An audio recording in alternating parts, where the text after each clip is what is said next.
Hello everyone. आज हम कर रहे हैं वैदिक शिक्षा प्रणाली,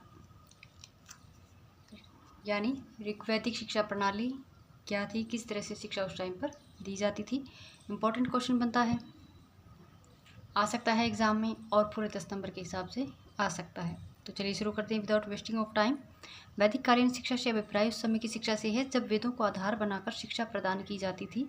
अपनी वैदिक शिक्षा प्रणाली के कारण भारत विश्व गुरु कहलाया। प्राचीन भारतीय शिक्षा की अनेक विशेषताएं थी जिस कारण इस शिक्षा व्यवस्था ने पूरे विश्व को प्रेरित किया था। प्रोफेसर अल्तेकर के अनुसार उस समय विश्व में भारत का जो सर्वोच्च स्थान था उसका कारण शिक्षा प्रणाली की सफलता थी। इसकी विशेषताएं देख लेते हैं क्या क्या थी। वैदिक कालीन शिक्षा प्रणाली की विशेषताएं।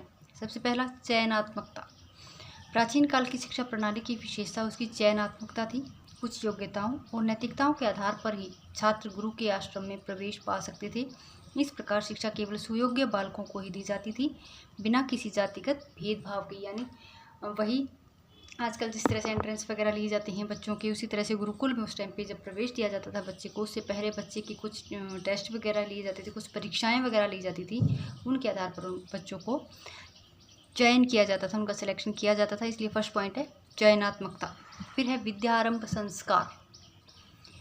अल्तेकर के अनुसार विद्यारंभ संस्कार 5 वर्ष की आयु में ही होता था और यह सभी जातियों के बालकों के लिए होता था। यह संस्कार तब होता था जब बालक को अक्षर ज्ञान कराया जाता था। सेकंड पॉइंट इज विद्यारंभ संस्कार। फिर नेक्स्ट है उपनयन संस्कार। उपनयन का शाब्दिक अर्थ है पास ले जाना। दूसरे शब्दों में ज्ञान प्राप्ति के लिए बालक का गुरु के पास पहुंचना। इसमें गुरु द्वारा बालक को कुछ प्रश्न पूछे जाते थे, तत्पश्चात गुरु गायत्री मंत्र देकर बालक की शिक्षा प्रारंभ करता था। तो ये था उपनयन संस्कार। फिर नेक्स्ट क्या विशेषता थी वैदिक शिक्षा प्रणाली की। नेक्स्ट थी गुरुकुल प्रणाली। अंडरस्टूड है, उस टाइम पे वेदों की शिक्षा दी जाती थी, मौखिक रूप से दी जाती थी, गुरुकुलों में दी जाती थी। तो वैदिक कालीन शिक्षा प्रणाली की महत्वपूर्ण विशेषता गुरुकुल प्रणाली थी। जब बालक 7 या 8 वर्ष का हो जाता था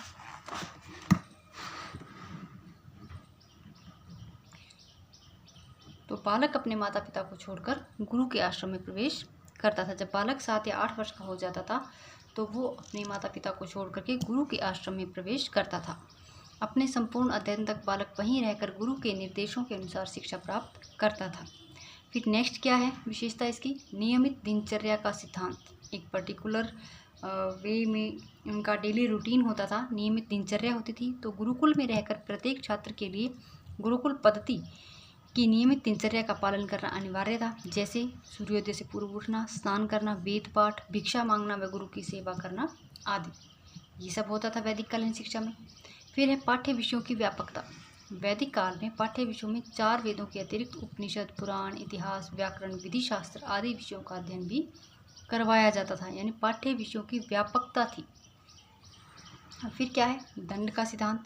अब प्राचीन शिक्षा में मनोविज्ञान के सिद्धांतों के अनुकूल ही शिक्षा प्रदान करने की प्रवृत्ति मिलती है। छात्रों को शारीरिक दंड देना अनुचित अपराध माना जाता था। आचार्य छात्रों की बौद्धिक क्षमता, रुचि तथा प्रवृत्ति को ध्यान में रखकर शिक्षा प्रदान करते थे, यानी कि शारीरिक दंड का टाइम जो उस टाइम पे नहीं था, शारीरिक दंड जो है वो बच्चों को नहीं दिया जाता था। फिर चरित्र निर्माण का सिद्धांत। शिक्षा इस तरीके से प्रदान की जाती थी कि बच्चे का चरित्र निर्माण हो सके। चरित्र निर्माण के सिद्धांत के लिए छात्रों के स्वभाव व संस्कारों का पूरा ध्यान रखा जाता था। छात्रों के उचित पालन पोषण, अनुकूलन आदि की भी व्यवस्था की जाती थी। फिर नेक्स्ट शिक्षा निःशुल्क होती थी। क्या थी वैदिक कालीन शिक्षा की विशेषता, निःशुल्क शिक्षा। प्राचीन काल में शिक्षा निःशुल्क प्रदान की जाती थी। शिक्षा पूरी होने पर ही छात्र स्वेच्छा से अपने गुरु को गुरु दक्षिणा प्रदान करते थे, बस वही उनकी फीस होती थी। तो निःशुल्क शिक्षा। फिर नेक्स्ट है प्राचीन काल में शिक्षा में धर्म और लौकिकता का भी समावेश है, यानी बच्चे को अपने धर्म से अवगत करवाया जाता था। क्या क्या प्राकृतिक शक्तियाँ हैं उनसे अवगत करवाया जाता था। बच्चे को इस तरीके से संस्कार दिए जाते थे कि वो बड़ा होकर के धार्मिक प्रवृत्तियों वाला व्यक्ति बने। तो ये कुछ एक पॉइंट थी वैदिक कालीन शिक्षा प्रणाली के।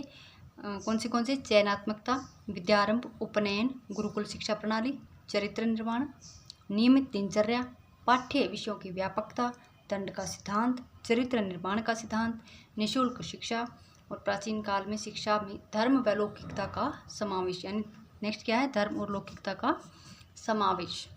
ये कुछ एक पॉइंट थे वैदिक कालीन शिक्षा प्रणाली की विशेषता की।